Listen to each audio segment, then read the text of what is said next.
The Finals, a game that is currently sitting in a criminal 20,036 players when it comes to its 24-hour peak, which in comparison to our favorite game Concord... Wait. Oh god.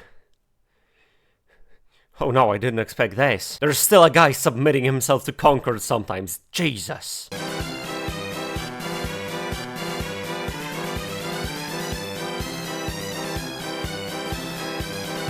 Either way, The Finals has recently entered its fourth and in my opinion best season so far, filled with dope new content requested by the community changes and much more. In case you do not know what The Finals is exactly, The Finals is a primarily 3v3v3v3 competitive shooter where your main objective is the location, opening and delivery of a cash box to a cash out and then defense of the aforementioned cash out from other teams.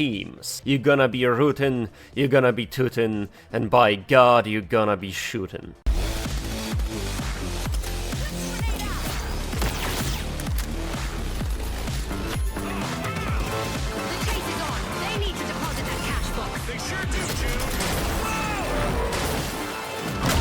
The Finals is a game within a game. It is a global game show event, sponsored by its world's mighty corporations, voiced by AI-generated commentators, and participated in by you, the contestant, featuring 3 classes. From the demolitionist/reinforcing heavy, through the supporting medium, all the way down to the pits of hell of the slippery motherfucking light. And if you still play a light with a sniper rifle, never help on the objective, and then fall out of the map because you timed your dash wrong, may Yamatamas have mercy on your soul, dear gamer. May they have mercy on your soul. After you pick your class, it is time to choose a loadout. Each weight category features a variety of weapons, gadgets and gizmos, which can be combined in an infinite number of ways to create hundreds of potential builds and playstyles, giving you space to make your own subclass within a class. Do you want to heal and support as a medium? Well then, pick the healing beam and the defibrillator. Do you want to help defend the cash out? Pick the turret, goo grenades and the defibrillator. Do you want to fuck with your opponents, opening, closing up walls, dropping the cash out between floors, and pulling an infinite number of other shenanigans? Pick the dematerializer, data reshaper, and of course the defibrillator. Always pick the defibrillator. I am no longer asking. And now, after you've picked your sledgehammer, throwing knives or riot shield, it's time to...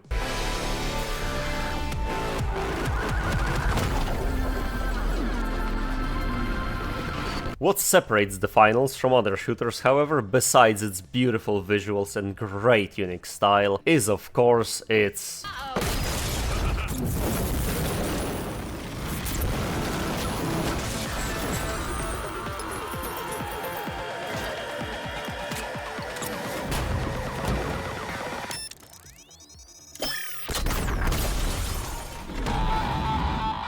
featuring an incredible and ever-improving destructible terrain. The Finals makes for a game in which anything can happen and victory is only achieved through controlling the uncontrollable. Anything you see can be destroyed in a variety of ways, using your arsenal or different types of canisters and barrels, which are littered around the beautiful, although not for so long, maps. Cashouts can be dropped, bounced, pulled and pushed, making for an insane number of combos and strategies when it comes to securing the most important thing.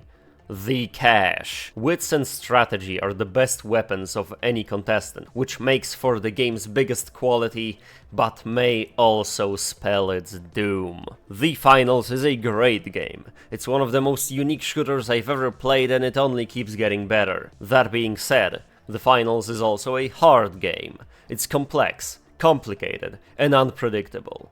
It's a game which requires constant teamwork, it requires strategy, combination of abilities, and goddamn does it require good fucking timing. The problem with that is that 95% of the time you'll only get these things when playing in a pre-made team, and well, most people don't. This can make the experience of playing The Finals incredibly frustrating, which is why I personally believe the game is struggling when it comes to its player numbers. Another reason why seems to be the very strange balancing policy that the devs have. Recently, at the beginning of Season 4, they've once again nerfed the team-based heavy class, and once again buffed the often problematic and difficult to play light class. The reason for this change, as they've claimed, was heavy has the lowest pick rate but the highest win rate, and light has the lowest win rate and the highest pick rate. What in the actual fuck? I'm sorry, Embark, but do you think maybe, just maybe, the heavy has a high win rate because he's useful and we need more heavy players so that the game feels more like it's supposed to? Maybe the problem is light sniper players who run alone,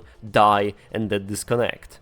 Maybe we should encourage people to play the support/tank classes instead of making them worse for the sake of the class that is often problematic and makes the game feel like Call of Duty on steroids. Another very important aspect of the finals is its progression. So, how does the game fare there? Pretty good, if not a bit grindy, a proper mixed bag, I'd say. First, the good part. No pay to win of any kind in a free-to-play game. Impossible. No way! Very cool, Embark, very nice. You have two currencies. One is the progression currency, which can only be acquired through direct gameplay, and the other one is coins, which are meant for cosmetics. Simple, simple. There are, however, two problems with this system. Number one is the grind. Now, I like unlocking items. The problem with the system here is how cool and unique all weapons are. If you don't like the starter gear, you have to grind for quite a bit to unlock other stuff that might fit your playstyle. And it is in this period of time, I believe most people abandon the finals. If I were the big dick at Embark, I'd probably reduce the cost of everything by half, especially the damn scopes, and focus the grind on the cosmetic side of things, so that people can find the things they enjoy quicker and subsequently have fun playing the game quicker. Problem number 2, that being the money cap. I understand why it's there, I just think it's a bit silly. Even if people unlock all the buyable gear at the beginning of the season, there are still plenty of things to grind for,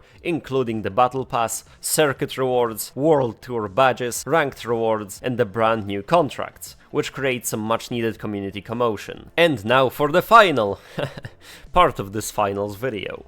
Dress up. The finals has possibly the best cosmetic I've ever seen in any live service game. From boring soldier dudes through in-world sponsored inspired drip, all the way to animal heads, glowing skulls, alien suits, and dragons. In the finals, anything is possible, and so the potential for cool shit is unlimited. By the nature of its world, there is no limit to what the devs can add. We already had the medieval Japan season, how about fantasy medieval Europe? With suits of armor, claymores, wizard staffs instead of flamethrowers, and a classic sword and board for the medium. How about steampunk, sci-fi, ancient Egypt or Greece?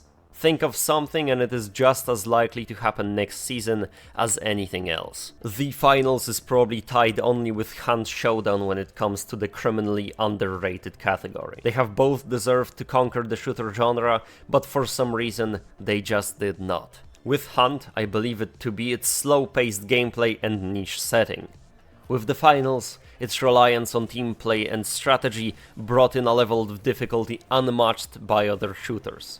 The game is meant to be played in a trio, and well, not everyone can do that. But if you, yes you, have two friends around you and you've been bored running around Dust 2 with the same gun doing the same shit over and over again, why don't you join us? See if you've got what it takes to